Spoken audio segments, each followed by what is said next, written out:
Is not here tonight. In fact, we are down 2 members, Paul Dreyer, the clerk, and Pamela Harding Barrett, who is sick. And Paul is out of town, I think, for a family celebration of some sort. Yep, that's true. However, we have the number of votes where we can vote if we want to vote, so we can have a quorum. Except for a special permit. Except for a special permit. Okay, the first item of business here is a planning board decision. The applicant is the Town of Falmouth Recreation Department for a site plan review application to modify a previous decision to eliminate the condition that Sunday activities shall not commence before 12 noon on either field located at 888 Sandwich Road. And we have heard this, we closed the hearing, and we have, we asked for a positive motion, and we have one. I'll be happy to read it. Sure. Pat, you're going to read it? Thank Sure. you. I move that the planning board vote to approve the application of the Town of Falmouth Recreation Department under Article 39, Site Plan Review of the zoning bylaw to modify the previous site plan review decision dated February 28, 2007, by eliminating a portion of condition number 3, stating that Sunday activities shall not commence before 12 p.m. on either field. The remaining conditions from the previous site plan review decision dated February 28, 2007, shall remain in place. Do I have a second? Second? Any discussion? All in favor? Aye. And it's approved. Okay, next, I think we're going to go for continuation. The applicant is 237 Old Main Street LLC, a site plan review application to add over 500 square feet of roof area and more than 2 parking spaces to the existing property located at 237 Old Main Street. And our engineering division has not had time to complete its work on that, and we are waiting on that. So we have asked the applicant for a continuance to September 13th. So if anyone has come for that piece of business, we won't be hearing it tonight. Madam Chair, would you like to hear from Attorney Clower, answer any questions you might have on the revised plan? I'm sorry. It was submitted last Thursday, and Attorney Clowers, he's here to answer any questions if you might have. I'd be happy to address any questions if there are any. The plan is very similar to what was originally submitted. We pivoted the garage in an effort to work with our abutter, Mr. Petrucci, who's here this evening, because he had some concerns about the closeness of the garage to his property line, so we did manage to pivot that, move it a few feet further away without compromising the driveway. I have a plan. I can pull it up. So really, the only change here was to the garage right here, just the location, and move from, I think it was 11 feet to 15 feet, and is at more of an angle to provide more of a buffer here to Mr. Petrucci's property on the side. That was the only real change to the plan from what was previously submitted. Right. And I didn't expect we would be discussing it, but I guess we are. So is there any questions or comments from the board? Anyone? From anyone who's here? Do we have any elevations or what this looks like, or? We have had. Those were previously submitted, Mr. Okay, Fox. we've already looked at it. Yeah. What's this address? It's 237 Old Main. Old Main near where Near the Country corner of Road comes Pine. in. Yeah. Jim, It's an at the existing last, building. You can barely see it from the road. It's got a great deal of overgrown landscaping that they're planning to fix. And so all we're doing is the site plan review that the ZBA actually does the permit for this? Yeah, we've applied to the zoning board Yeah, so for. we just do site plan review. It's a site plan, and Yeah. our only issues dealt with the driveway Okay, and the 2 curb cuts. But that no was it. issues. But we do need the engineering report. There might be something there. So we'll, do you have a problem with being back on the 13th? It's, is the 13th, or there's no hearing in 2 weeks? no. Okay. Well, I mean, I don't think I have much of a choice, Ms. Harris. That's actually true. You accept that? It's not gonna tilt at that windmill. Thank you.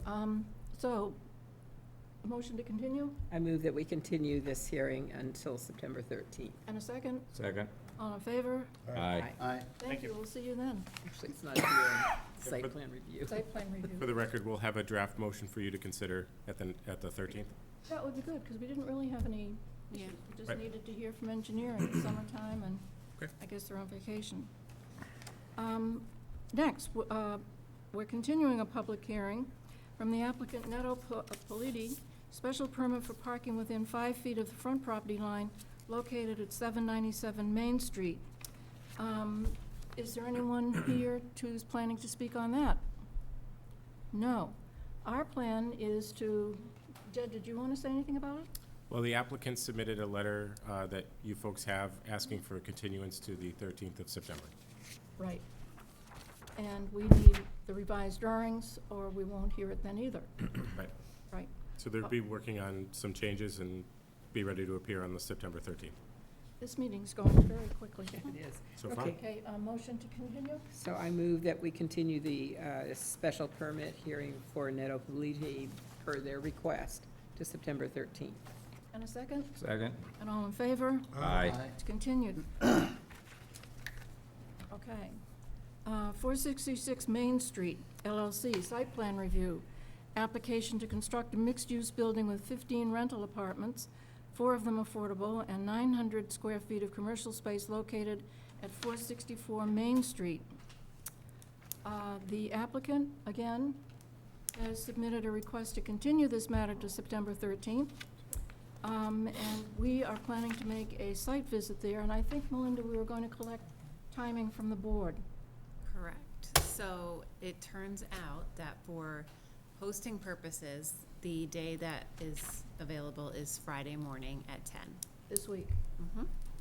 Great. Is there anyone who can't make it? I cannot. Okay. I knew that you could do Thursday, but we have to post it 48 hours prior, and then that's already gone, Okay. so. Can you come later in the day? Yes. I'll ask the applicant if they're available later. They requested the morning, but I can ask if they're later, if they're Anytime available. afternoon would work for me. Is everyone else available afternoon? That's good for me. On Okay for me. Friday? Bob? Not sure, Okay. but schedule, don't worry about me. I can always Pam? Pat? see it myself. I'm pretty familiar with it I'll anyway. answer to Pam tonight. Yeah, It's but okay. anything beginning with a P that's female, okay. So So- we'll just see. I'll find out in the morning. It will be first thing because I have to post it by 10 if we're keeping it at 10.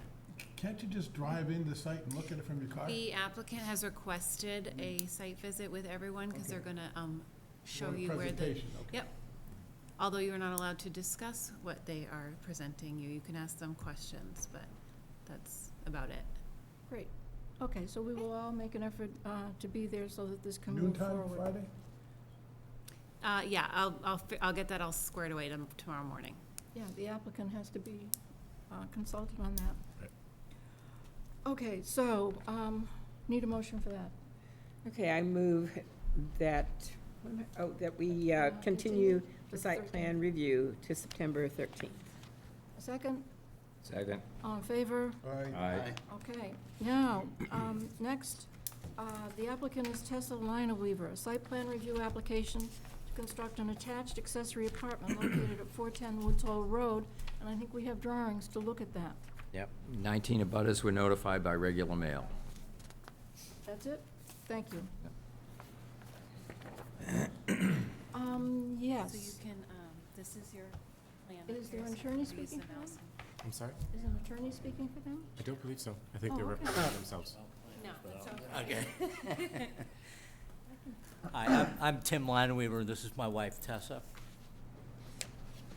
Wow, I love your pottery. Or what? Isn't that your pottery? Oh, yeah, oh, thank you, yeah. Yes, I got quite a bit of it, it's really Oh, great. wow. Thank you. Well, you're going to have to recuse yourself. It's not the accessory apartment, it's just the pottery. You have a Okay, business go ahead. relationship with her, you can't do this. Come on. Yes, go ahead. So what are we what do you, just want to know what we plan? Yes, what your plan is, and I think that, looking up there, you can see the drawings that you've provided the planning department are there.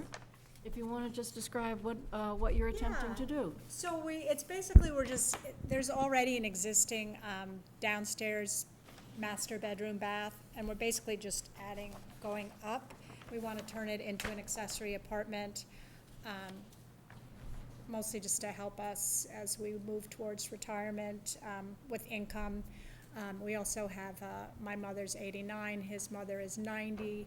We're foreseeing at some point, we may want housing for one or the other of them, probably not both at the same time, but, so it's just, we were thinking it was just a way to either make income off our property, and, and then also have it for, if we need it for our parents, our mothers. And how many square feet is, what proportion of the square feet is it? Does it fit the bylaw? What's that? There's a requirement in the bylaw as far as the number of square feet. Yeah, we've gone through all of this. They had to revise it a little bit, but they came in just under the 40%. The numbers match up. The ADU is gonna be 752 square feet, which is 39.8%. And does it meet the other requirements? It does. Right. And I just would caution, when you're adding to a building, you also have to, the building permit could be difficult. These have to be fire-rated walls. When you have two dwellings, it's not just like adding on to an existing house. I thought that was not true with, because I had actually talked to the building commissioner about creating like two separate, with separate electric I'll and defer to the all building that. commissioner. I was just giving you Oh, advice from yeah, my no, experience. I did write the bylaw. I'm familiar with it, so Okay, just yeah, be careful is what I'm I think saying. for that, it wasn't, Well, if you're doing it for family members, you don't have to worry about it. But when you come to us to make it rentable, it becomes a dwelling and has to meet a different building code. And that's, you first said, I heard two things, so your family might move in there and use it as right, family. it was kind of two things. Yeah, but there's two different sets of rules. One, you don't even have to come to us to make it a family thing. You just do it. But Well, for yeah. us to make it a rentable, that you can get income for, the building department's it has to meet the code as a separate structure Okay. and Well, dwelling. I've been talking to him and It's uploaded. their job, not ours. I was just trying to give you a heads up. And the other thing is, we have a very experienced builder, and I'm sure that Just- he'll I was just trying to give you a heads up do because the right thing, and we will too. I've built these things and you have to put 2-hour rating, double the sheet rock, double thickness on everything. It's a whole code thing you have to do. Okay. Thank Just you. trying to help you, that's all. Appreciate it. other comments from the board or questions? No, I thought it looked good. Yeah, it I mean, nice set of drawings, nice elevations. Maybe even we get should show framing the elevation plans, so that it appears on the television, details, on the screen. Nice. The issue with the appearance of it is that it go with the appearance of a house. Do you want Oh, Charlotte. Oh, never mind. Never mind.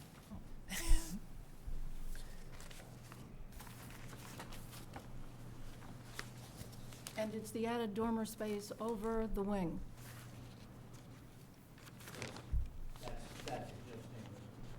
The added dormer. Mm-hmm. So, I'm not sure what, you mean the second floor? So this is, you mean this here? Yeah, Well, unfortunately, our original plans, this was all part of the second, it's just basically a bedroom, an open plan bedroom Yeah. with a bathroom. And apparently it was too large, so now we're just doing, right now this whole thing is an attic, so we are losing a lot of storage space.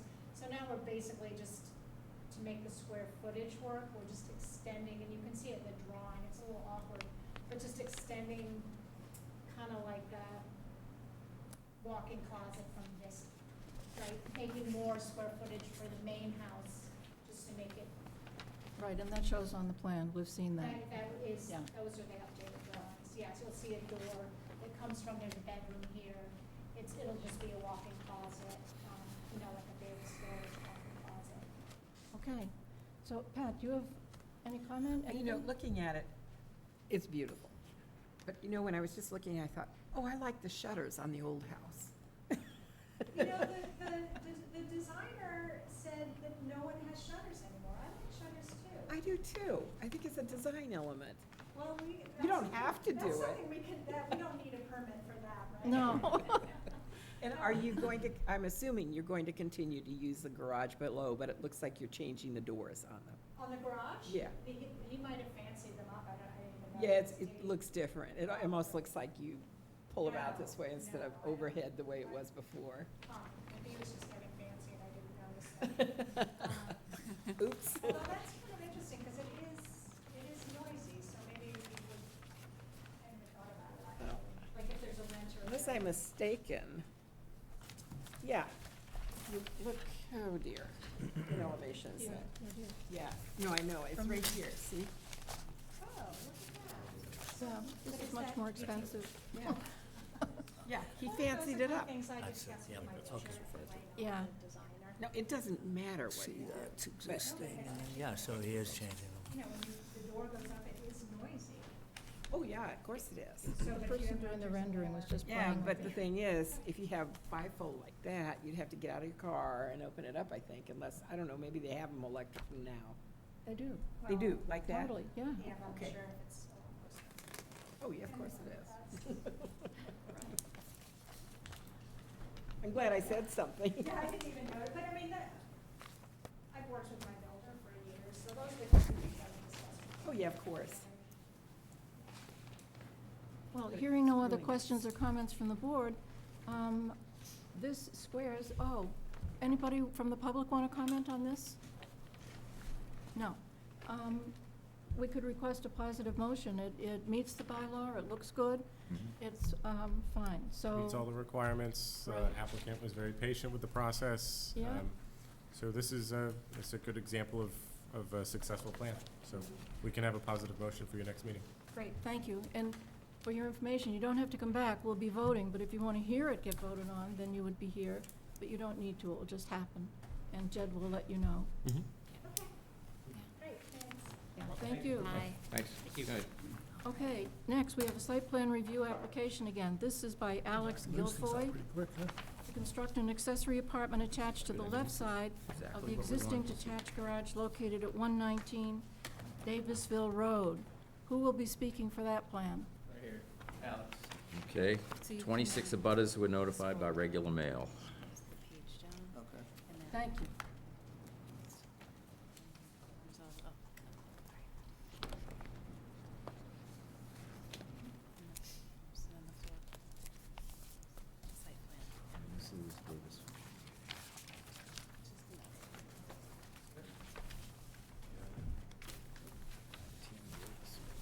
Good evening. My name's Alex Guilfoy. I'm accompanied with my father, Sean, my mother, Loretta.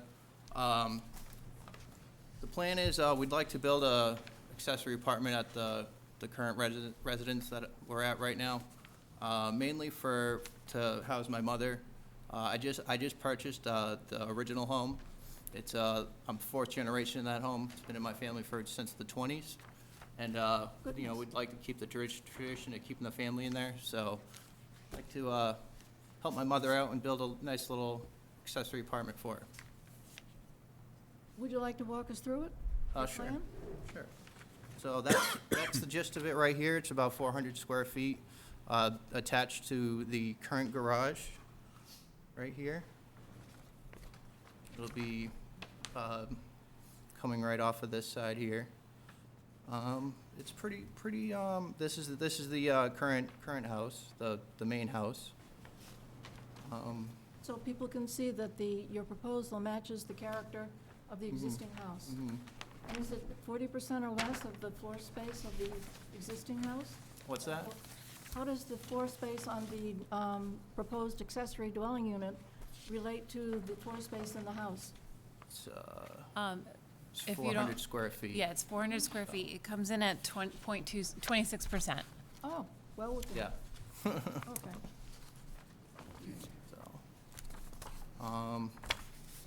So yeah, currently, the house, the main residence was a 4-bedroom home, and we're currently in the middle of renovating it and converting it to a 3-bedroom. So the septic's rated for a 4-bedroom, turning that 4th bedroom into the apartment Yeah, over there. So, and this is the floor layout of the existing home, or the main house. With the plot layout there, parking layout. Yeah. and do you have the floor plan of the accessory unit? That is There it is. right here. Yep.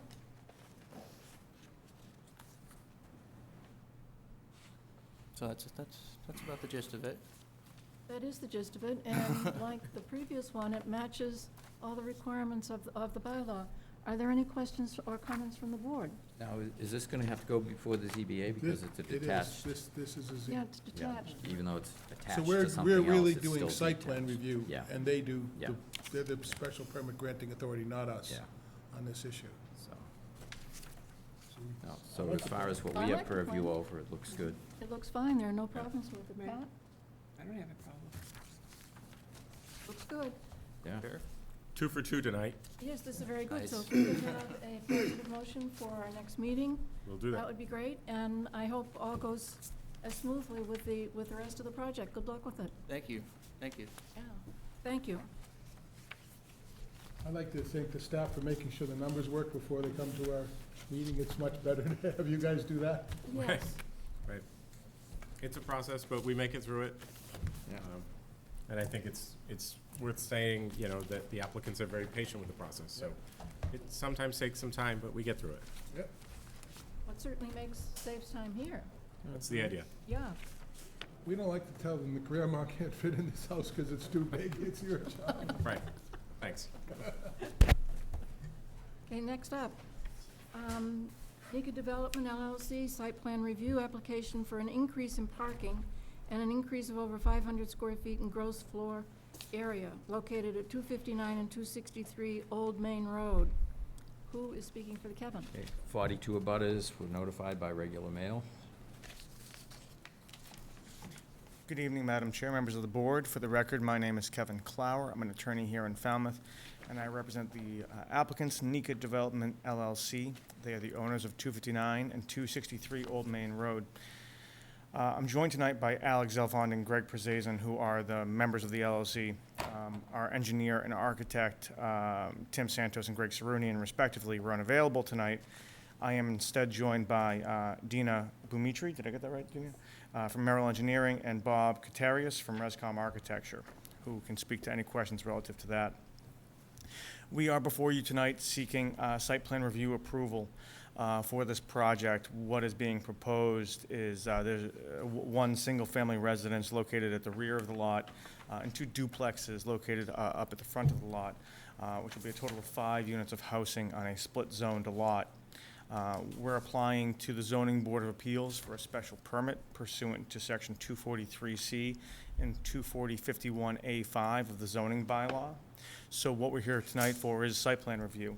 We're not requesting approval of the overall project from Planning Board because this is subject to the Zoning Board and Historical Commission. But again, we are requesting site plan review for the addition of square footage and the addition of required parking. Currently at the site, there is a dilapidated single-family dwelling located near the front of the lot, which is actually non-conforming to front yard setbacks, and a barn located at the large shed located at the rear of the lot. We are requesting permission from historical, as I mentioned, which will be to raise the existing home, as it has really no historical or architectural significance that we could find and is in very poor shape. This combined lot is 44,438 square feet. What we've proposed is lot coverage by structure of 19.2%, which is below the 20% allowed by right in the residential B district, as well as below the 35% allowed in the B3 zoning district. The proposed lot coverage by structures, paving, and parking is 30.5%, again below the 40% allowed in residential B and below the 65% allowed in business 3. As I noted, the proposal is for 2 duplexes, each to be located in the B3 district. Those would involve, each duplex would have 2 3-bedroom units and a 1-car garage. And then there is a single-family home at the rear of the lot, which would have a 4-bedroom, which would be for 4 bedrooms. There is a new 16-bedroom Title V wastewater system being proposed. The buildings as proposed eliminate the non-conforming structure in the front yard, and the proposed buildings comply with all setback requirements as well as lot coverage requirements, both by structures and by structures, paving, and parking. We are in receipt of both the engineering referral and the staff report. I've discussed those with Tim Santos. He will be supplying additional drainage information as has been requested. He noted that he had not shown the parking laid out individually on the site because it was a residential project. However, he's happy to do so. And we'll be submitting revised plans with that requested information. I believe that this project meets the criteria for site plan review. We understand that we have some revisions that have to be made to the plans, but I'd like to use this opportunity to address any questions or concerns that the board might have until we're able to do so. Thank you. John, do you want to start with questions? I don't have any questions, thank you. Bob? No, nothing yet. Jim? Do you have a landscaping plan? I think one of the things Tim mentioned was we can provide that. We did submit a number of plans which show drainage and limits of work, but we didn't supply a landscaping plan. But that's something we can submit with the revised plan package. That's all I noticed was missing. I'm curious about something. It doesn't affect site plan approval, but why are you joining the 2 lots? It actually provides more flexibility. Combining the 2 lots provides a lot more flexibility in terms of the overall use of the lots. We don't need to be concerned with setbacks to the property lines between the two lots at that point. And 10-foot setback in the back. and we're able to take advantage of the combined square footage of the 2 lots. Okay. And it becomes a conforming lot at that point as well. Okay, and I think there was an issue around the number of curb cuts, and if you could talk about the driveway. So there's there's an existing curb cut on the front. Bear with me here. There's an existing curb cut shown here.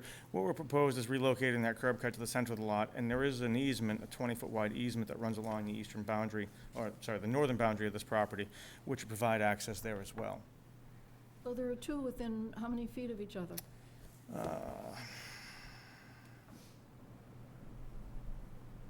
I don't have that exact measurement there, but we can certainly show that on the new plans. And we'll have to submit to engineering for driveway permits as well. Right. Pat? Yeah, there were a lot of engineering comments that I think need to be addressed. Yeah, I think, what our idea was, we wanted to come before the board first, see if the board had any significant questions or concerns before we revised, tried to rush out a revision to the plans ahead of the hearing. I figured that. I have a couple of concerns. One is, you said you're going to be putting in a new 16-unit sewage treatment system, septic system. Septic system, correct. But I count 17. Not bedrooms, but a loft that shows a bed in it. We'll have to abide by whatever the Title V regulations we'll be submitting to the Board of Health for permits for. If I can count it, they can count it. Just so you know, I did send it to Scott McGann. He Okay. did take a look at it. He said that he's fine with it how it is, but they will have to, when they go, they're gonna have to deal with them anyway to submit the plans. Okay. And it's gonna have to pass their office, so. Okay. I'd just be careful about Of course. And we do get into the situation where you can start counting rooms rather than, you can count the total number of rooms and divide by 2, rounding down. So there's multiple ways of counting the Different number of formula. bedrooms. It gets Just that so big. long as we're on a Yep. good page there, Yep. okay? Of course. And we'll have to, we have to pass muster with the Board of Health. So this is not, by no means is this approval that we're asking for from you a blanket approval for the project. We have to go through all the appropriate steps with historical, with zoning, with Board of Health, with engineering, so. Understood. The other concern I have is because you are combining the 2 lots and the second duplex is right smack on the line there, I'd hate for somebody to come through a year now and say, well, that wasn't surveyed exactly right there. That's actually not the property boundary that's against. It's the property boundary is right here. This is the zoning boundary. Well, that's what I'm talking, Sure. that controls what can be done. Mhm. I mean, So I we're hate for relying it to on the be plans 6 prepared. inches Yep. over or something Oh, like of course, that. we're- That's we're- my concern. Yeah, I understood. We rely on the plans prepared by the professional land surveyors who are stamping these and certifying these.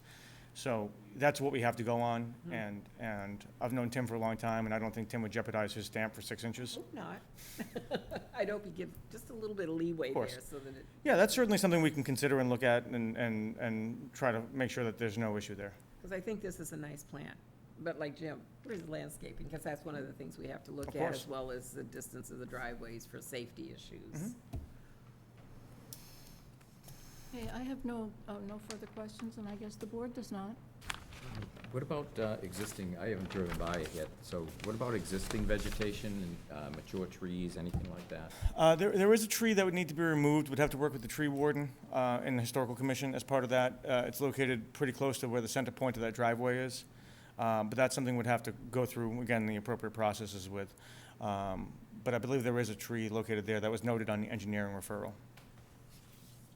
But we'll reach out to Jeremiah Pearson to have discussions on that. The existing property is, I mean, there's not much in the way of putting aside the tree that I mentioned. The property's largely overgrown and in pretty tough shape. Okay, so, I think we're all set, so that what we would be looking for from you for next time would be the stormwater calculations, revised site plan layout, to address the staff report items, the landscaping plan, and documentation of the easement. I actually have, I did print off the original grant or reservation of easement that I can submit to the board if you'd like. It's a little context-less because it's from a 1970 deed, then it was reserved, so, but I'd be happy to submit this just for the file. Okay, great, thank you.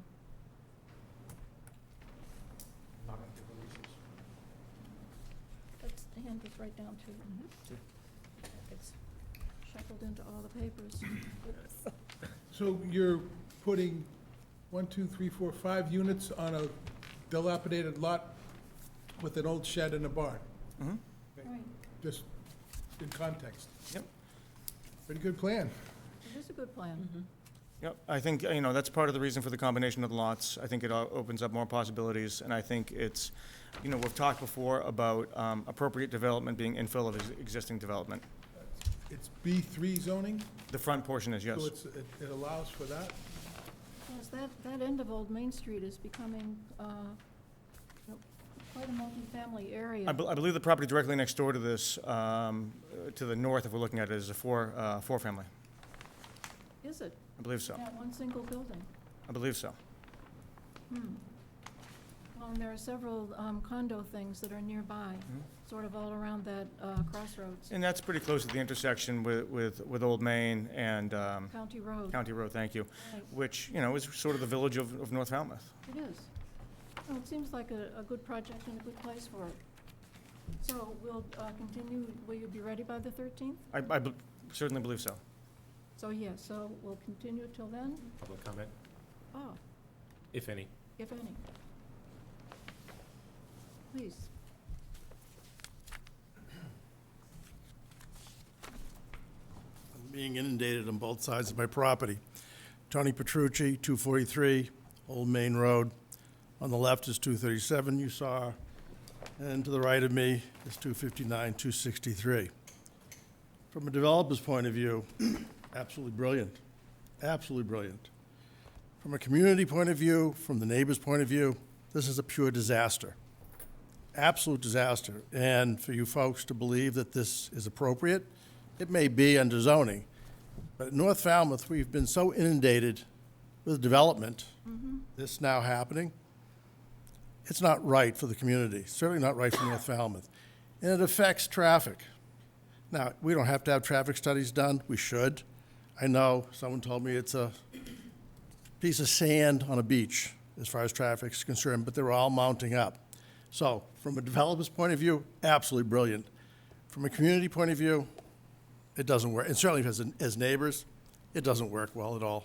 Well, and Thank you. you're the middle of the sandwich. Your property is the middle of the sandwich. Unfortunately, it is, but what are you gonna do? Anyone else wish to speak? Please come forward. Hi, everyone. So I'm Greg Persazin. Alex is my father-in-law. So we're the ones that are putting this project together. Certainly empathize with the concern. So one of these units is actually going to be for my parents who are in their 70s. So there's a little bit of a personal connection to this project in terms of putting my parents there. So if there's any concerns regarding traffic or anything that you may have, certainly happy to have a conversation to address any of those concerns, including the vegetation concern that was there before. I mean, our intent is to keep pretty much all the vegetation as part of the, when I say vegetation, there's a lot of like mature trees. We're planning to keep all the trees. We're planning to really incorporate Cape Cod architectural feel into the rest of the project as well. So I just wanted to kind of mention that this is, yes, this is a development, but part of the development are actually for family reasons as well. Thank you. Chair, this is historic district, is that correct? That's right.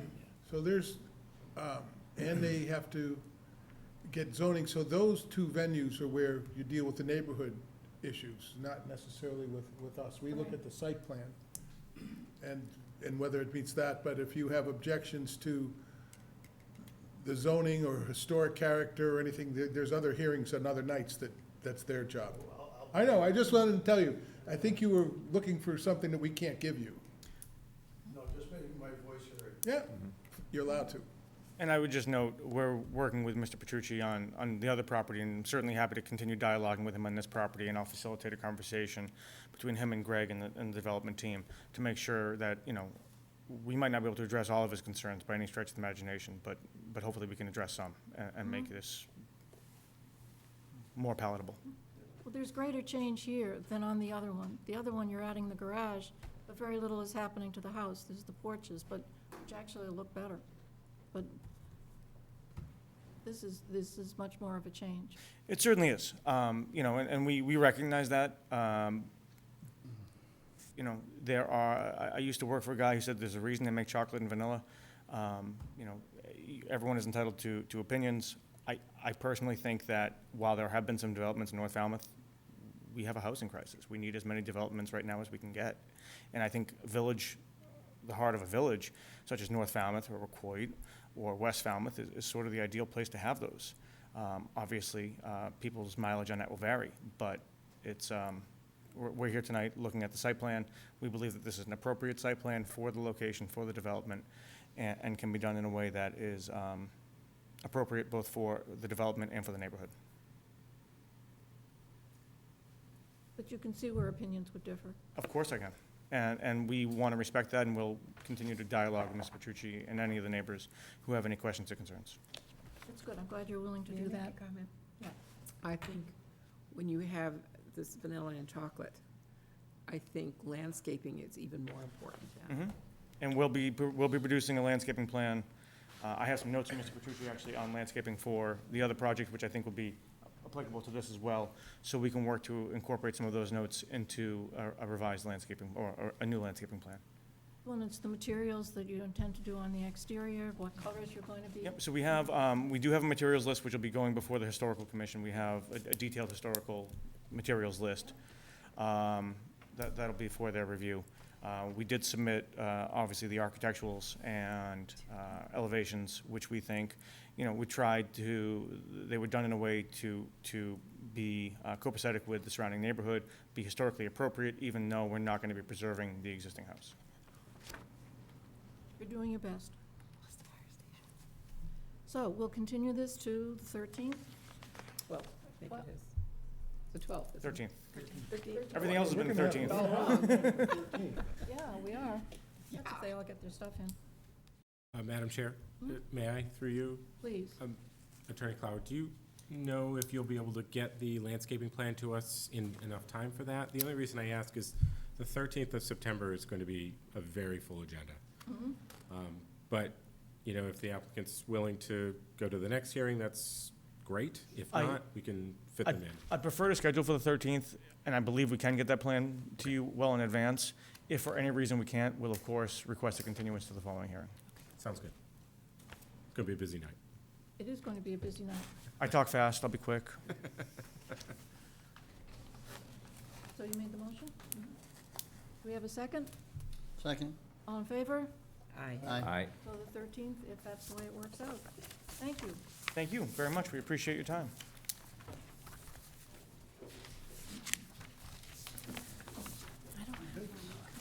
Next, our discussion. Jen has prepared a presentation for us on the recodification that is going to be illuminating, I believe, for the board. Pat and I are the most familiar with it because we've been participating, but there's much to be learned here, and for the people who are watching it at home, and in a way, it's almost a first practice session for a public hearing on this. Thank you for that lovely introduction. For the record, Judd Cornock, Town Planner.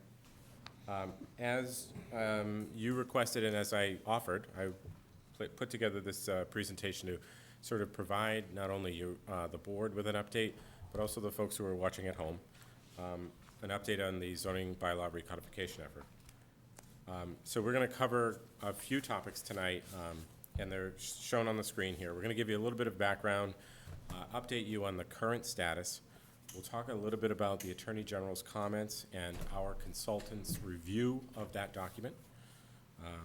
We'll also talk, I'll summarize the working group meeting that we held in early August to discuss those comments and the consultant's review. Then we'll move into, if you're comfortable, we'll talk about a proposed timeline for moving forward. We'll also talk about how we're going to spread the word about this project in addition to this meeting tonight, but also other initiatives, and then we'll end with a Q&A session. So background, I don't need to tell you, you folks were there. The recodification was approved at town meeting in November of 2021. It was then sent, subsequent to that vote, to the Attorney General for their review as required by Mass General Law. As you can see, it included reformatting and reorganizing of the existing bylaw, and if anyone's had an opportunity to look through the old bylaw, it's a lot of text, just paragraphs of text. So this reorganization put things into tables, made things easier to read, but it also included changes to some of the text. Some of that was new text that was added, some outdated text was removed, and then other areas where clarifying text was added. All summarizes the changes that were made, in addition to, changing where this part of the bylaw existed before and now where it exists in the new version, so to speak. So as I mentioned, it was sent to the Attorney General 6 months later. The Attorney General's office sent us an informal document basically outlining changes that they saw that, in their opinion, and I put this in blue to highlight the reason why we're here. The Attorney General, as you can see on the screen, basically indicated that they felt that the warrant article didn't adequately describe the effort, and town meeting members potentially didn't fully comprehend the vote that was before them. And so I'm going to get into that in the next two slides, what that actually meant. So we're going to look at the old town meeting warrant article and the draft new town meeting warrant article for this upcoming fall town meeting, if you're comfortable. So as I mentioned before, the Attorney General provided a list of what they considered to be substantive changes, and they provided that to the town, and subsequent to that, Town Council has requested that the town meeting vote from 2021, the recodification, be disapproved, formally disapproved by the Attorney General's office, so that we can come back and try again. So this is the 2021 warrant article that I referenced just a minute ago. It's exactly from the warrant book. In fact, I just copy and pasted right from the warrant book. And I think that this section here, as I move my cursor, shows some of the concern. So, and I'll read it for you. The recodification of the zoning bylaw is a reorganization and renumbering of the current 95-year-old bylaw, and with some deletions in order to address, and you can see the items here. I won't read them every single one. But I think it's important to note that it just says deletions. Now, you may remember just a few seconds ago, I was talking about added text. So some of the text that was added was to clarify state statute changes. It was also added by the working group, clarifying text for several sections of the bylaw, which I'll get into in a few minutes, but also just brand new language. And so that could be part of it, at least that's my understanding, is that this is part of the issue. There's also the explanation down below where it basically says that the reorganization is not intended to change the bylaws. Again, I think it's just the wording of the town meeting warrant article that the Attorney General had concern about. And therefore, their concern was that town meeting members looked at that and said, well, there really aren't changes, it's just a reorganization. And so that's why they provided that list and said, well, we found these number of changes, which were, as I'm going to get to in a minute, intentional changes. It's just the fact that we didn't word the warrant article correctly. So, to that end, the Attorney General has provided Town Council with a copy of warrant article that was used by a similar community who went through this process, not necessarily for their zoning bylaw, but for their town code. And they provided that as an example of a way to make it more clear for the next town meeting when we try again. And so it's split into these two articles. The first one up at the top basically asks for approval or explains the fact that that's the reorganization. That's where you're going to find new chapter titles, perhaps a new numbering system. Also, you may find references in there that have to change, because again, we went from something like 240.109 to 240.14.2. So those are two different things, and it's important that the new bylaw references the correct sections when it changes those numbers. The second article here, that indicates that changes were made. So text was added, text may have been deleted, clarifying text may have been provided. So this is the first part of it. Again, cursor just keeps disappearing. The first part is all about renumbering, reorganizing, and the second one is all about making changes. So we have provided this to Town Council. As of this week, they've approved this wording. So if the board is comfortable and is willing to open the public hearings, as we'll get to in a minute, these are the article language, or the language for the articles that we'll be using for the fall town meeting in 2022. You might want to pause here for people to Sure. really absorb that. Do you have any questions thus far? So the Attorney General didn't say that any of the language was wrong. There aren't any mistakes as far as the law is concerned. Correct. It's that the warrant article didn't tell town meeting members that there were going to be, well, this language is substantive revisions rather than change. Right. So again, I'll go back to that previous one where it talks about just reorganizing and renumbering. It does indicate that there'll be some deletions, but we did also add text. And so that part of it, and there was a significant places where adding text was prevalent. So it's just a matter of being as clear as possible with the warrant article. And like I said, not only the Attorney General provided this example to us, but Town Council's reviewed it and indicated that this would be the appropriate way to move forward. Now, I want to highlight that this is draft language as of right now. Some of the language in here we may want to take a closer look at, for example, renumbering sections of the bylaw accordingly or inserting chapter and article sections. We're not necessarily doing that specific work, so we're going to work with the Town Council to make sure that that language is completely accurate. What are we doing? We are changing chapter numbers from a 100 level or 68, 98, whatever it may be, to a much lower number. So we went from, I forget how many total articles there were in the current bylaw, something like 48, 49, and we went to, in the recodified bylaw, 14 articles. So again, a lot's changed, and we just need to make sure that it's 100% clear on what is being changed and how. Jed, I need to understand why this is split into two articles. What if town meeting decided, okay, they passed the first one, but not the second one? I mean, that's a great question. I wouldn't have asked it if I didn't think it's kind of confusing in itself that way. to Yeah. me anyway. Yeah. Well, like I said, I think the first part of it is all about reorganization. And the second part is about making those changes. Yes, but why are they numbered Right. as two articles? If it were a single article, so that it didn't separate substantive revisions from the first set. The first set, no problem. The substantive revisions, potentially. Wouldn't it be better to keep the two together as a single paragraph? Well, we can certainly ask town council about that, but as I mentioned, this was the example that the Attorney General said, this is how we'd like to see it. People had two articles? Because you're doing two Yep. separate things, two distinct things. No, I can see why it would be, but And again, because, we tried and didn't succeed the first way, our thinking is if they've provided us as an example that they're comfortable with from another community that has worked, I think we ought to try to listen to that and organize it the way that they're going to be comfortable with, because ultimately we need their approval. The Attorney General's office approval is required in order for the bylaw to take effect.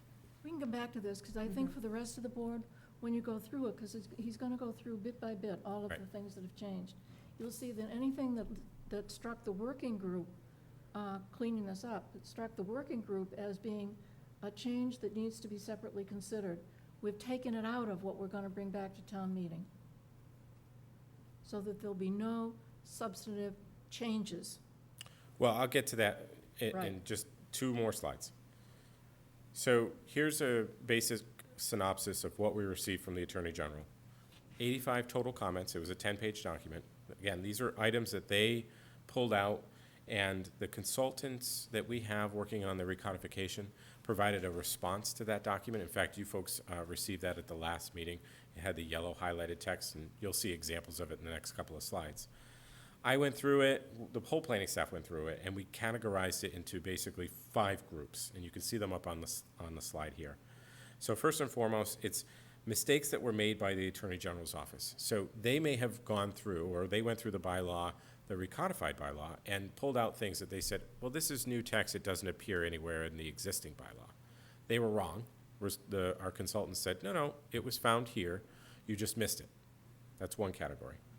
Second category was just a simple mistake made by our consultants when pulling the old text into the new text. So a lot of examples, which I'll provide in a minute, typically in the use table, where, for example, this specific use might have been allowed in the past, and for some reason, it's not allowed in the future, just a Scrivener's error. Then there was new text or language added. So that would be, full paragraphs that didn't exist in the old bylaw, but were, for clarifying purposes, added to the recodified version. Then there were changes or updates made. Again, that was to bring the new recodified bylaw up to state statute language to clarify certain items.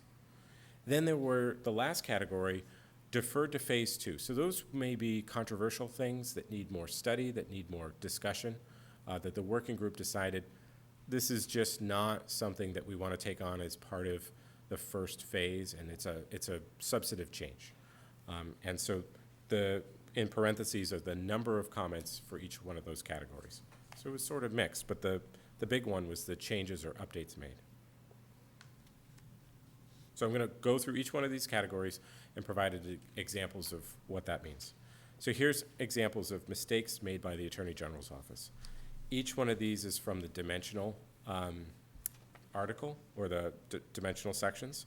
So for example, the first one, the new text, as indicated here, indicates that, or the Attorney General's thought that it added a 20-foot front yard setback for the business redevelopment district.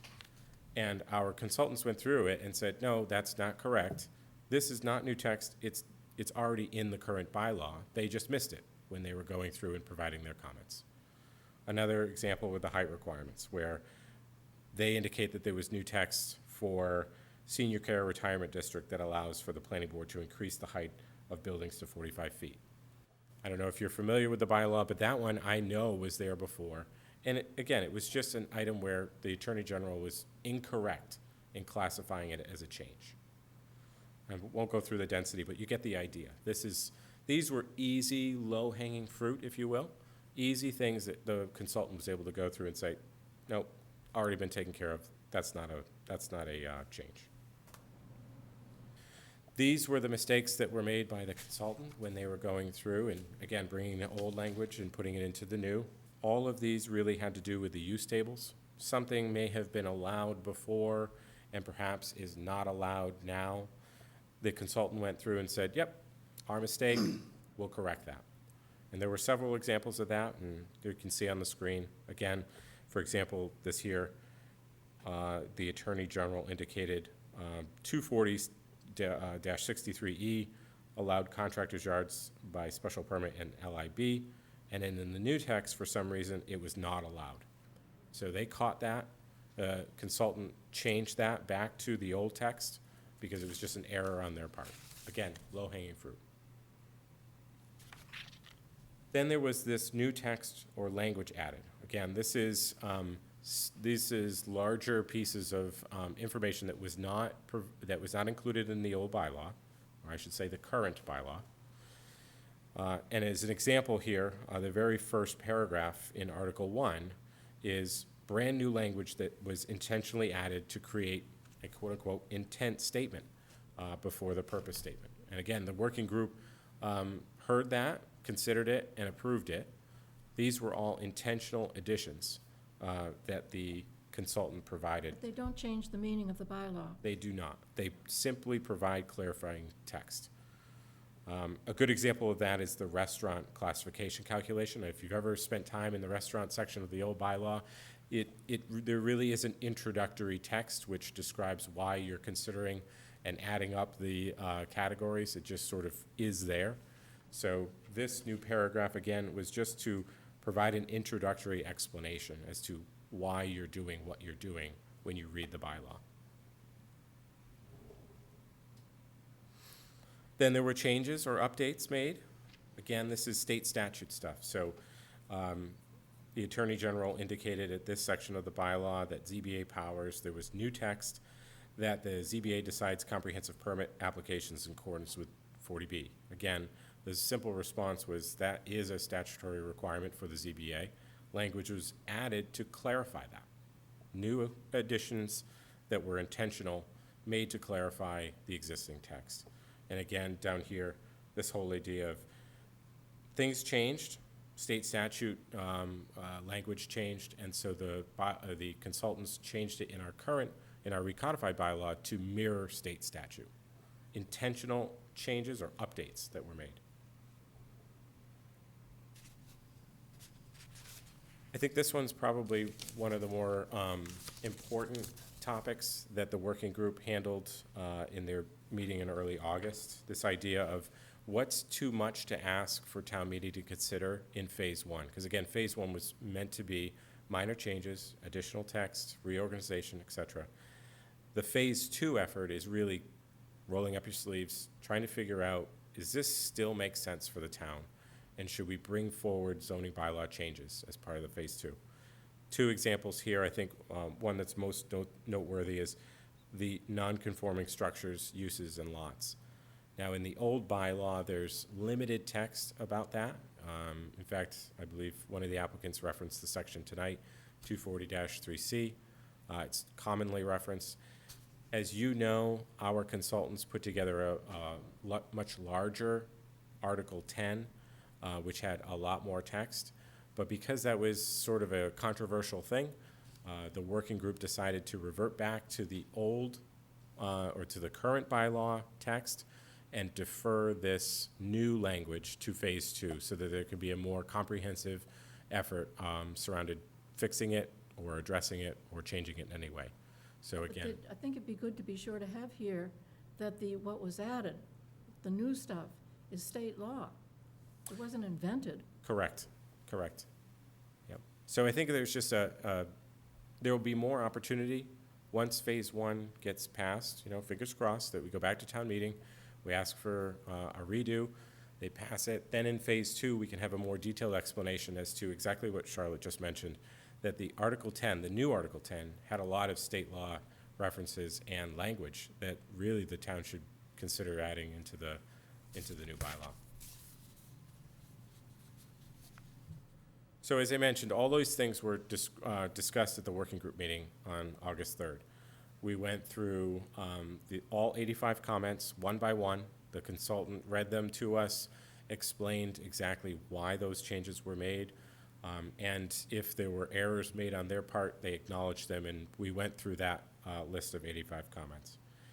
We fixed all of the errors and omissions that we found throughout this process. So, for example, the accessory apartment language that was just left out of the recodified bylaw, we had the opportunity to now put it back in exactly as it's seen today in the current bylaw, and then address any of those errors in references. So there are certain places where, it meant to say 240-6.7D, and it ended up saying 246.7E. And so it was a minor change. We were able to go through it, clean it up nice, tighten it up in a bow. Then we were able to add the Articles 3, 4, and 5 from the November 21 town meeting, which included the mixed residential and commercial overlay district language, also the definitions that were included in that bylaw, and the revisions to site plan review. Remember, we changed that notification distance from, I believe it was 100 feet, now it is 300 feet. So all of those changes happened right before the recodification article, which was Article 6. So taking this time, in this time between November of 21 and today, we were able to add all of that stuff in to bring it back to town meeting and say, can we redo this? Now lastly, we've talked about this as a group before, there was question about the mixed use in the business district. Our consultants, when they put together the recodified bylaw, looked at the business redevelopment section, and it showed a definition of mixed use.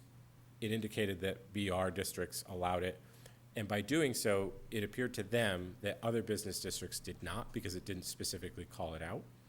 What we did find is that there's existing language in the bylaw, which is referenced here, 240-18.1, which talks about multiple uses. And essentially what it says is, in the business districts, you can have multiple uses on your lot, provided that you meet the setbacks, the building heights, the lot coverages, all of that.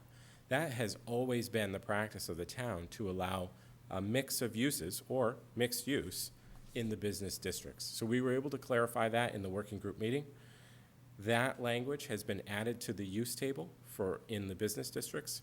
In addition to that, 240-18.1 also is found in the recodified bylaw as a separate statement. So it's covered in two different areas which allow mixed use in the business district. Or I should say, continue to allow mixed use in all business districts. I'll pause here for any questions if you have any. So, and I think maybe it's worthwhile saying, although the text is somewhat small, down at the bottom here, I added the working group, the planning department, and town council feel confident in bringing this new version back to town meeting in 2022, which is a mere months away, explaining all of this and what happened before, and pursuing the ask for town meeting to approve the recodified bylaw one more time, so we can send it back to the Attorney General and say, we've addressed all of your concerns, we've done it the right way, we've advertised in the right way, we've done everything that you've asked us to do. Please consider approving this recodified bylaw so we can move forward. To that end, you might know that the first date on this slide is August 24th. That's a day before my birthday. Just putting it out there. That is also tomorrow. Tomorrow we need to, if the board is comfortable, send the advertisement to the paper so that we can have it published on August 26th, which is Friday. This is for the public hearing. And September 2nd, in anticipating opening the public hearing for the recodified bylaw on September 13th. By doing so on the 13th, you can continue the hearing on September 27th, or to September 27th, and October 11th. But we need to be mindful that we need recommendations sent in by October 3rd. So we will, again, provided that you're comfortable, manage this schedule to make sure that we're not missing any deadlines, we're publicizing things in the right way, and that we're going to explain it all to the public in anticipation of November 14th, which is the fall town meeting. This is how we plan to do it. Now, we're certainly open to other options and other ideas, but the first and foremost, I've drafted a letter that we're thinking we send to the enterprise, which provides an explanation of everything I just described, less words. This is where we are, this is how we got here, this is how we plan to fix it. We've also suggested perhaps a FCTV interview. I'm willing to do it. Anyone else who's on the planning board, willing to do it with you, to try to, again, spread the word about what I just described. We created a new webpage for the recodification effort, which outlines all of the comments that we've got from the Attorney General. It explains exactly the way it was given to us. This is the old text, this is the new text, this is why it changed, so it's a full explanation. We've separated the bylaw into each of the 14 articles, so if folks want to just look at Article 5, they can just download Article 5 and not worry about the rest of them, but they can also get the full 155-page document if they so choose. We are contemplating a paper distribution to all town meeting members. You can imagine that would be costly. I said contemplating. We have gotten some price quotes back, which are a little high, but one of the questions that we got from the Attorney General back in, I want to say it was April, was did each town meeting member get a paper copy of the bylaw? You know, I just thought of something, if you don't mind. What if we sent them a letter saying if they wanted a copy, they can request one, and then we could print them individually rather than Print them all in advance. yeah, and Right. send them to them. Like, we could tell them, you know, there's give them An option. letters, like inviting them to come get one or call us to mail them one. It's a money-saving device. If they don't want their taxes to go up, they'll put one for It just themselves. was a obvious- significant amount of money. Yeah. And paper. Yeah, Yeah, and and paper. paper too. The range, Yeah. it was, the highest was, I think 4,300, and the lowest was 2,500. That's significant. It's a lot of money. And that's not including postage. Yeah. That's just for, There's another reason for that too, because there are people like Jim who they don't want paper. right. Right. They want it just on their computers. Yep. So I think that's a great idea. I just Give thought, people the yeah. option. Yeah. But Give do them the everything, option, But include among the options, the entire document is online at this address, go look at it there. Well, that's what we didn't, we emailed them originally at the first meeting in November, the first town meeting where it was approved. We did email all the town meeting members with the link to Yep. the bylaw. we also had Yeah, copies. The Attorney General in that office has said specifically, did each one get a copy? Which makes you, we thought it was adequate then, they're saying maybe not. That's an additional clarification we seek from the Attorney General's I don't office. think so, because to I'm say- not disagreeing about the amount of money. Right. Is it a lot, is it a little, it depends. But in the grand scheme of having a secure bylaw, it's not that much. So it would be good to be certain. Right. Yeah, And then obviously, the last item here is printed copies at Town Hall. In Right. addition to that, for the November 21 town meeting, there were also copies at the library as well. We're happy to do that. We're happy to put them anywhere that will help us spread the word. right. So with that, I'm just going to sort of show you what that new webpage looks like. So this is just a screen capture. But, the organization is set up in a way that these are all the articles and the sections of the bylaw that were changed. Again, this is exactly what the Attorney General has identified for us. This is an explanation of, the new text that was added, the old text, the reason why it was changed. There's links in here for for downloading the sections of the bylaw if someone is so inclined. Does that page include the table of contents at the front? Well, what we're gonna do is probably move the links up to the top, so Yeah. people can download them right away, and yes, it'll include the table of contents. So again, this is all the explanatory text, and then if you scroll down, which is down here, we've got all the articles listed individually. And it's there now. Correct, it's there now, yep. So like I said, I think what we're gonna do is move that up to the top, so people don't have to scroll through all that, Yeah. that text to get to where they wanna be.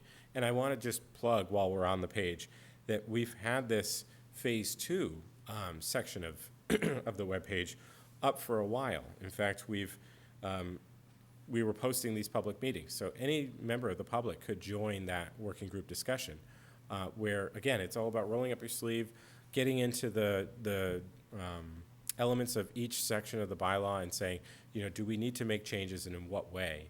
And that working group has been working collaboratively on that since, as you can see, February.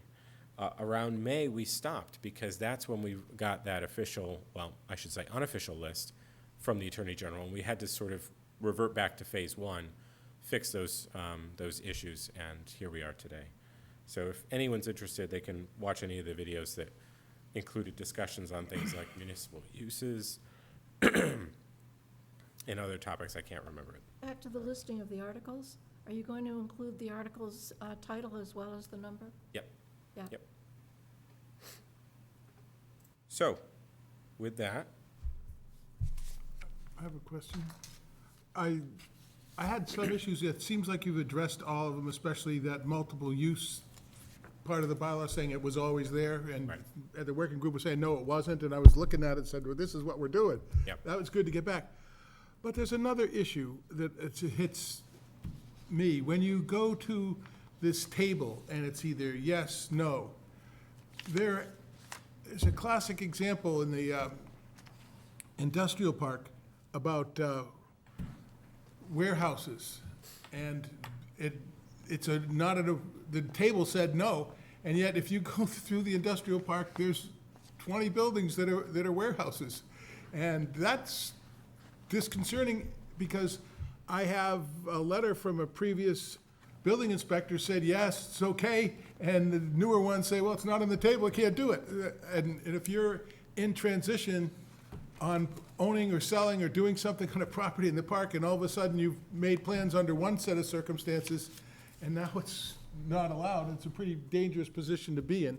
And I don't know how you do that, because it was more or less the opinion of the building inspector, whether the use was allowed or not.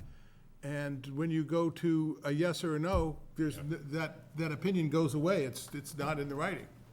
so I think what you're referring to is this one here, warehousing and storage building. Yes. And what you see here is it's allowed in the LIC, but not in the LIA and LIB. Is that what you mean? Yes. Okay. Yeah, I remember that coming up, and I think we can go back and we can look at that in more detail to make You know, sure it's that more- that's correct. To be honest with you, I've sold this property a couple years ago, and now they're telling you the zoning doesn't work anymore. It's a tough thing. I got a letter from Eladio Gore saying it's fine, and the new chart says no. What have I got to do? Did they build it, No, they're planning to. even though you sold it 2 or 3 years ago? Sometimes they take years to build buildings. Yeah, but they lose, then that permission's outdated. It's entirely But we're not possible. supposed to be changing anything. It's entirely possible that everybody just missed this as a Scrivener's error.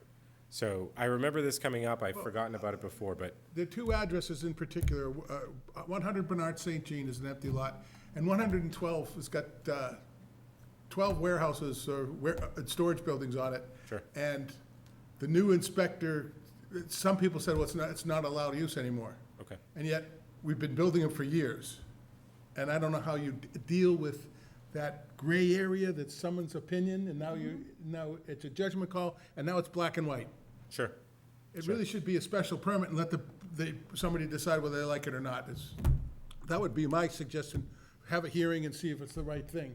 But as soon as you say, when you take it from, well, we've been doing this for 20 years and now we can't do it anymore, that's a hard thing, especially when you're saying you're not really changing the zoning. I have a difficulty with that. I had difficulties with lots of them. You've corrected everyone else. The accessory apartment and the multi-use, and this is the third one that I had picked up, so. Yep. I don't know how you solve it. It might be, we're just stuck with it, but whatever. Well, we'll take a closer look at it, and we'll make sure that we bring it up to the consultants so that we can have another conversation with them. But I, in particular, take a look at those two properties. Okay.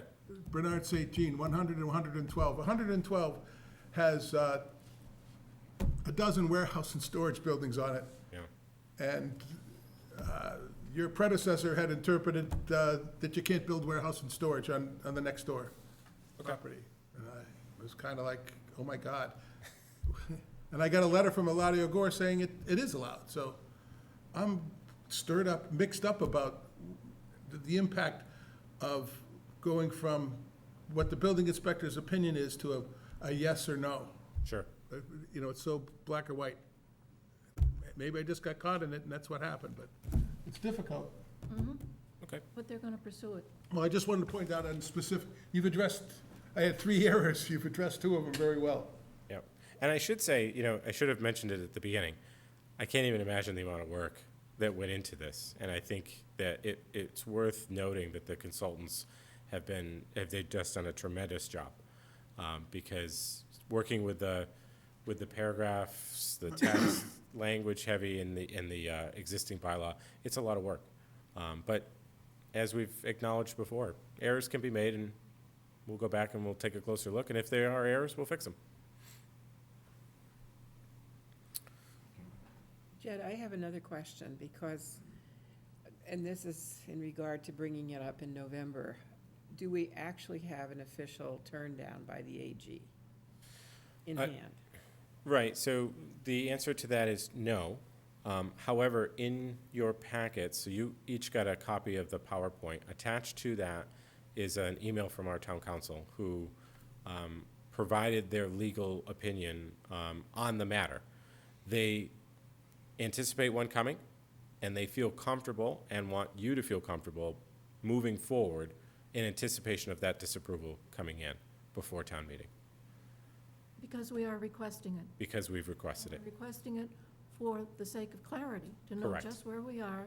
And I believe it was Mr. Ament, at the last time this was being discussed before the board, pointed out that if we just try to correct what's there and don't get the disapproval, that we move forward in a foggy way, the actual date of when it became effective becomes very unclear. Correct. So the clearest thing to do is get a disapproval.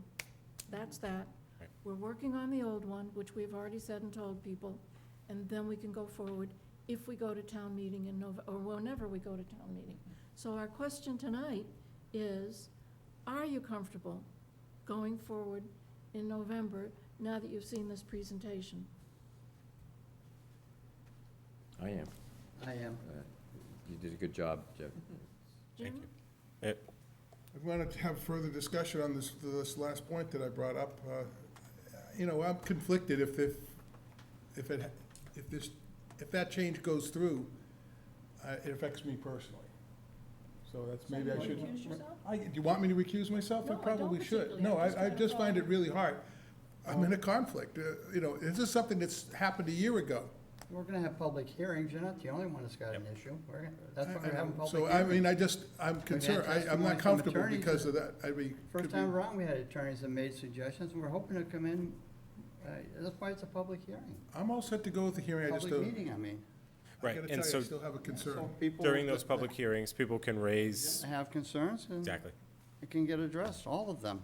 you got it. And I think one of the things, I'm not sure of this, but it seems to me, in making our presentation to town meeting in November, which I hope we're going to do, after all the other things that are said, as Jed has outlined them, we would be saying, because of the length of the document and the number of words in it, the amount of information consolidated here, it's possible there are errors we haven't identified. And an error is something, because we're saying it's no change, that if it can be shown that this is a change from the old one, and you wish to come argue that, it can be fixed still. I think we would be saying that, wouldn't we? Well, we would encourage people to identify those errors, and We're going to in public hearing. exactly. Yep, during those public hearings, I believe that we can make those changes. We can identify the fact that, yes, that was an error on our part during the hearings, and we can have it changed so that the bylaw that town meeting members get, be it digital, paper, what have you, Whatever. that will reflect the changes that were identified, or the errors that were identified during the public hearing. So that's the opportunity to run it through one more filter to Right. make sure that we haven't missed anything. But the other type of error that could be there, let's just, not to wind you up, but supposing Eladio Gore and saying, yeah, you can have warehouses, was saying something that in fact wasn't allowed under the old bylaw in writing, and the old bylaw says that if it's not here in writing, then you don't have that right. Isn't that right? So it either had to be stated, or it wasn't. Or it was not a bylaw, it was not the law. Yeah, Well, or then there, what we've done is we've created a bunch of pre-existing non-conforming uses. And I That would think- be correct. And I think it's a nightmare to do that. Then if that's the case, the other side of that Well, then argument. you point out, yes, you're right. You're right. gonna take a whole property and say, now you're pre-existing non-conforming, and now Okay. they need a special permit for everything they do. Okay, but So Jim- there's two sides to this problem. Okay, but I want to ask you a further question. You brought the warehouse thing up before, and I wonder if you took the time to go back to the old bylaw and find where it said you could do it. No, I went to Eladio Gore and asked him and got it in writing. Maybe that was my mistake. That's Well- what it sounds like. But except, the building next door has 12 warehouses on it, and you go to the assessor's card, it says storage and warehouse. And then our previous town planner said storage and warehouses are not allowed. So that means if But you. once the again, other those are s- spoken words. No, I know, I understand, but the flip side of the argument, if I'm wrong, you just created a whole mess of pre-existing non-conformings. And so you gotta solve the problem. You can't just say, oh, that's just the way it is, it was a mistake. Jim, do you by any chance have Eladio's letter still? Yeah, I've said, it's a text, but I had a meeting with him, showed him a plan, I have the plan, the reference, oh, yeah. Yeah, he was very good. He usually wrote in there the section that it was allowed under. So if you can share that with us, we I'll can. share it with you. He said Yeah. what we needed was a special permit because the building is 40,000 square feet, and you need a special permit for more than 10,000 feet. And that's where he said you needed a special permit Okay, for. John has something to add to this. I think just to clarify for the audience at home, at the time, Mr. Gore was probably the building commissioner when he Yes. wrote that letter. Yes. So he's not employed here anymore, but. No, at the he's time, gone. He's not just a Ladder Gore, he's a Ladder Gore I building commissioner. understood, he was the building commissioner. I'm sorry, I should have said. For the people at home who to it did. understand that. And my point is, no matter which side you decide this thing, it creates a problem on one way or the other. Because if in fact he was wrong and he shouldn't have done that, and that's your opinion, well, now you've got a whole set of pre-existing non-conforming buildings that you created with this new bylaw. So you can't win without solving this Okay, problem. but we've already said we're going to look further into it. We're not just dropping it. No, but these are the But three you things, also this is said, the among the last. things that you said, was that yes, you would go forward in November. We're 2 for 3. That's not bad. No. If this, I couldn't vote for it because if in case it could actually ruin me financially. I could get sued. Okay, I'm sorry, it's a personal item, but I relied on, this is an issue, and I'm caught. Okay, And but I we're- told you all that it's personal to me, it's something, because I'm a I understand practitioner. you're saying that. You guys don't do this as Okay, much so as we I have do. 2 votes for going in November. I'm a third vote for November. Pat? Okay, and I'm torn, and I think you know why. Because we're already sort of tarred and feathered because the AG turned it down. Yep. And we understand the reasons, some valid, some not valid, that it was turned down. If we do not get, before town meeting, her agreeing that she turned it down, then we've got a little bit more egg on our faces that we've now proceeded with this. So having said that, I think we need to proceed as if we're going to go ahead, because if we don't take it to November town meeting, we definitely want it to spring, and we've got the holidays in between, and it's gotta be in by January, so we've gotta proceed as if. So that's a very long way of saying that I'm not 100% secure in doing this, that we can actually bring it to town meeting if we don't get that refusal by the AG. So I can clarify. Okay, Conversations with town council indicated that she's confident we will receive that that's what you said, yes. pre-November. That said, I do believe that, in the unlikely event that we don't have it, and certainly we can, run this by town council, that you would perhaps just pull the article and you would postpone it until spring town meeting. I'd like So- to talk about why I would really like to see it go forward in November. I want to. I know you do, because we've both worked on it together. The revised bylaw is such an improvement over the old one. It's so much easier to find what you need to know in order to do what you want to do. It's better organized. It's definitely clearer. The new organizational structure is a huge improvement. The new way of formatting, so that things are in a matrix, you can see a lot of information, and you can compare one kind to another. So if you're looking for something to see where does that fit, it's right in front of your eyes. The way of breaking up big, thick paragraphs of stuff that was separated only by semicolons and commas, and you wonder, why'd they keep changing the punctuation there? You don't know what to make of it, you have to get a lawyer. Now it's done in bullet points. It's so much easier to use that I think that trying to get it into the hands of the public securely is a real public service, and we ought to be working for that. And to hold it up over, out of, how many, if 95 items were pulled out by the AG as being an issue of some kind, Yep. out of what would you estimate? 2,000-3,000 items? Yeah, I would. Easily. Easily. A lot of items. Right. Yeah. I think the dimensional chapters is a good example of how it's made a lot easier, just putting it into a table format. I am remiss that I didn't mention, although Bob Amen has mentioned it in the past, this idea of setbacks to fresh ponds. Of course, I'm likely not to be able to find, oh, here it is, fresh pond table. So you may remember back in the fall, right before town meeting, there was a question about the table, which you're seeing here, the fresh pond table. It actually showed, instead of the elevations, which is what is in the current bylaw now, it showed the acreage of all of the fresh ponds in Falmouth. So again, easy error to deal with. We simply reverted back to the old language, and it's shown here. This is the link to Article 11 on the Recodification webpage, which clearly shows the information that was, or that is currently in our bylaw, elevations for those fresh ponds before. So again, simple fix, just revert back to the old language. We'll pick it up in phase 2 to say, did we want to make changes to this table? If we don't, then it's one of those items we don't have to address.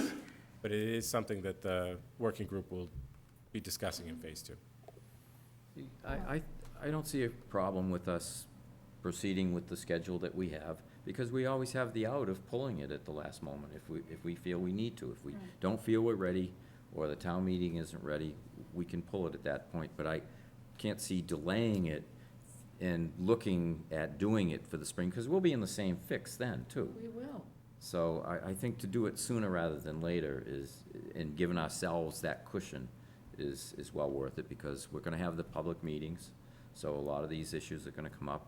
I think if we find we don't have the time to make the corrections that need to be corrected, then we have an out, so. Well, this is very important to get it done. It is. This is So just let's do beginning it. to get the feeling of, a windmill project. Okay, so we're going forward? Is the vote completed? Well, we're missing 2 members here, I can't vote for it. and we could probably poll them. Yeah, with your permission, we will contact them directly, and we'll provide a recording of this meeting, because it's being recorded, to them, so that they can see the presentation. They did get the packet information, so Right. they do have the presentation, and we can see if they're comfortable with moving forward. If the majority of members are comfortable, then we'll open the hearing, we'll send the public hearing notice to the paper. Right, but I think all the members have to have a chance to have a say. Yeah, okay, good. So no, the vote isn't complete, but it's on its way. Okay? Great, thank you very much. You put in a lot of time and effort in getting this organized, thank you. You're welcome. I'll try to get to specifically the issue, the last of the 3 issues, but you have solved 2 of them. Yep. What, this? It's a big improvement. Yeah, that would be very helpful, because then we can dive right into it. But just look at the addresses I gave you, and you'll see the uses on the building. Sure. And if you're calling it one way, then everything else is non-conforming. I get it.